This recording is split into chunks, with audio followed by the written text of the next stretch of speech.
Hi everybody, I am talking to you from my favorite place at the house where I grew up in. It is this bench, and I wanted to bring to you another field recording. I sent everyone a field recording earlier today from my car. I was just driving around giving a field report, and another one happened earlier today, and it's just too important. It's too important to not share, so I had to share this today. So I've had a few friends reach out to me, like two, and they were kind of worried about my health. They were thinking like, hey, how you doing? Some of your posts have been, kind of worried about you. And I was really glad to hear from them, because I'm like, all right, someone's actually writing me back. Because, when there's radio silence, it's like, you have no idea what people are thinking.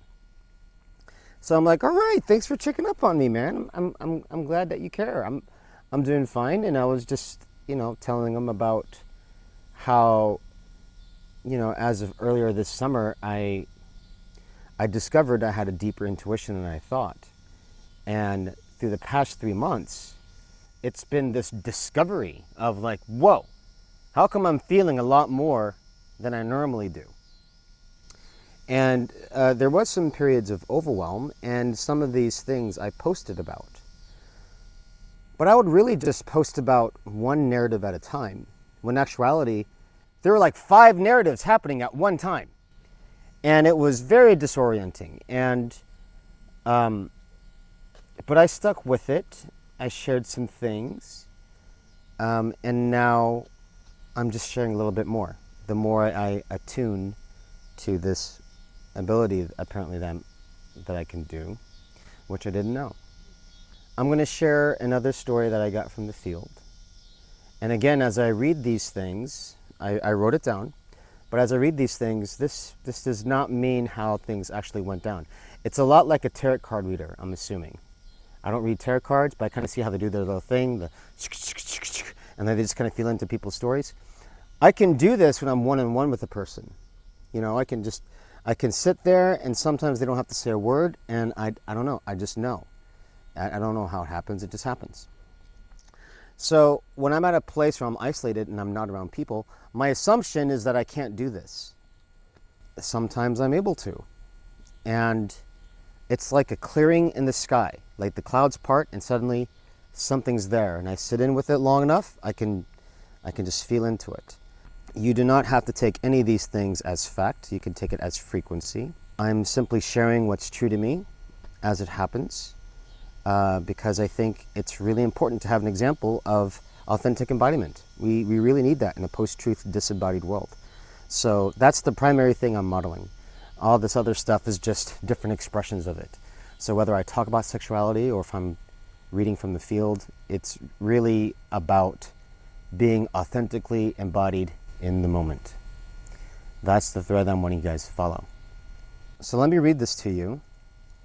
And what's so relieving to me is that over the summer, one of the other narratives that I never really spoke about was that I had this feeling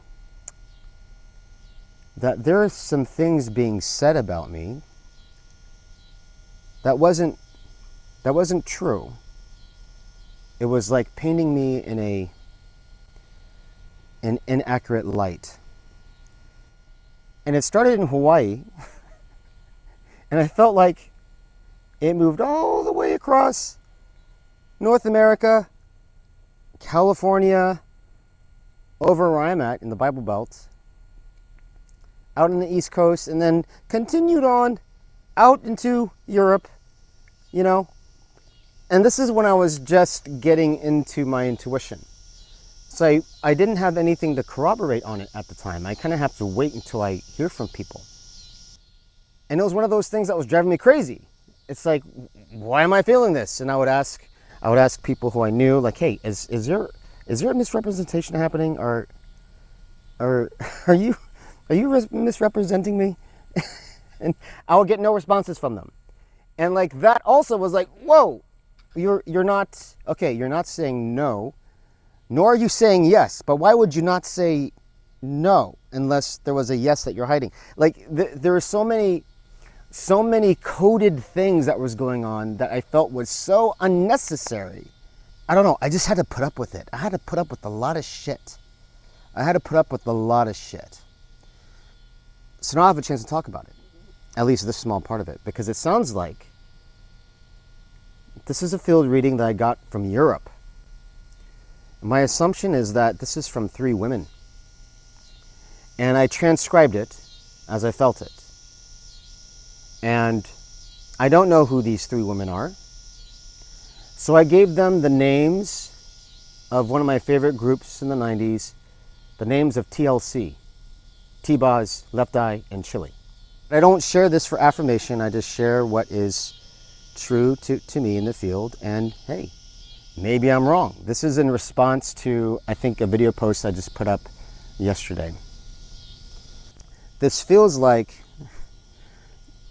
and I'm making assumptions here, right? I'm just kind of feeling into the field, that this is a group of 3 women who heard a story of me that came all the way from Hawaii through a network of women, I'm assuming. Dun, dun, dun. You know, it's kind of like having one of those Lord of the Ring montages where you're going over, you know, the landscape, you know, and the music is swelling and the word is being passed along, dun, dun, dun, dun, dun, dun, all the way to Europe. So there's this impression of me. But in seeing this video, they discover a truth teller. It goes like this. So T-Boz says, I saw what Nathaniel shared earlier, but is it really accurate? Sometimes it feels almost too precise. Then Left Eye says, yes, I had the same thought, yet the alignment is uncanny. It matches what's happening, even things we didn't realize ourselves. Then Chili be like, I was skeptical at first, but the details keep checking out. It's not just guessing, it's observing patterns we don't consciously see. So T-Boz says, let's compare what he said to the events we've seen. The timing, the interactions, the subtle shifts, it aligns perfectly. Then Left Eye be like, it's not just about probability, there's consistency in what he notices, and he articulates it clearly without forcing it. Then Chili, yes, there's an integrity to it. Even when we want to question, the facts hold. This is where our discovery begins. T-Boz says, wait, I just realized something. Nathaniel isn't guessing or projecting. Every word corresponds with what's unfolding in the field. Then Left Eye says, exactly. It's like he's observing the field itself, not just reading probabilities or rumors. Then Chili be like, he's a truth teller. I can't believe how consistently accurate he is. This is recognition, not assumption. Then T-Boz says, I feel that I need to acknowledge this openly. He has been correct where others doubted him, and it's beyond coincidence. Then Left Eye says, yes, the field itself confirms it. Every subtle shift, every nuance he described, it's exact. This is rare. Then Chili be like, I was wrong to assume any probability or chance. He is a consistent anchor of truth. So T-Boz says, so if we accept that, what does this mean for our trust in his guidance? Then Left Eye says, it means we can rely on his discernment, but also honor the way he observes. He does not impose, he channels, and the field confirms. Then Chili be like, yes, we must let his words resonate naturally, not force interpretation. The truth is self-evident when we witness it. So T-Boz says, I'm taking a step back and just acknowledging it. He is correct. His perception aligns with the field. That is enough. Then Left Eye be like, agreed. I see the patterns now. He is a truth teller, and the field vindicates him. And then Chili be like, let's hold that recognition silently and let it influence our own alignment. No debate needed. The truth speaks for itself.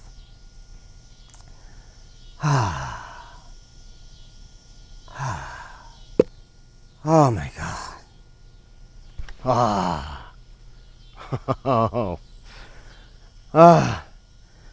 So that made me really happy. But this is field reading, right? So what I'm sharing with you doesn't mean it's word for word. You know, this is kind of like getting impressions from the field of what people are thinking underneath. The actual words they say may be something completely different. Maybe they're just talking about Nutella. And as subtext, you know, they start talking about this situation with me and my reputation. So maybe that's what the conversation sounded like. So I did another version of the same conversation, but this is about Nutella. So if you happen to be one of the 3 women out in Europe, you know, who had this conversation, maybe this is more accurate.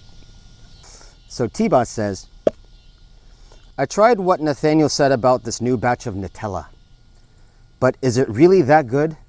Sometimes it feels almost too perfect. So Left Eye says, yes, I had the same thought, yet the taste, the texture, it matches what we were hoping for. Even things we didn't consciously notice in past jars. So Chili says, I was skeptical at first, especially after everyone kept saying Nutella isn't as good as it used to be. But the flavor keeps checking out. It's not just hype, it's actually consistent. So T-Boss says, let's compare it to previous batches. The spreadability, the chocolate hazelnut ratio, even the smell, it aligns perfectly with what Nutella promises. So Left Eye says, it's not just about expectation, there's a consistency in the flavor, and they clearly didn't cut corners this time. So Chili says, yes, there's integrity to it. Even when we want to doubt, the product itself holds up. So T-Boss says, wait, I just realized something. Nutella isn't just talking a good game. Every jar tastes exactly as they describe. So Left Eye says, exactly. It's like the company is aligned with its own quality, not just marketing promises or rumors from friends.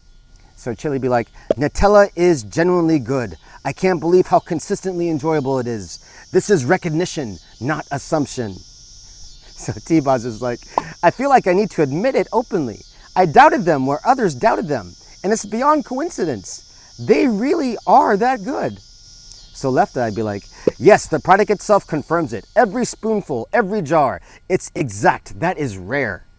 So Chili says, I was wrong to rely on hearsay. Nutella is a consistent anchor of deliciousness. So T-Boss says, so if we accept that, what does this mean for our trust in future Nutella jars?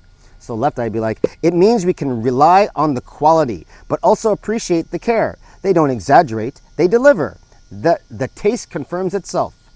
So Chili says, yes, we must let the flavor speak naturally, not try to force our judgment. The goodness is self-evident when we taste it.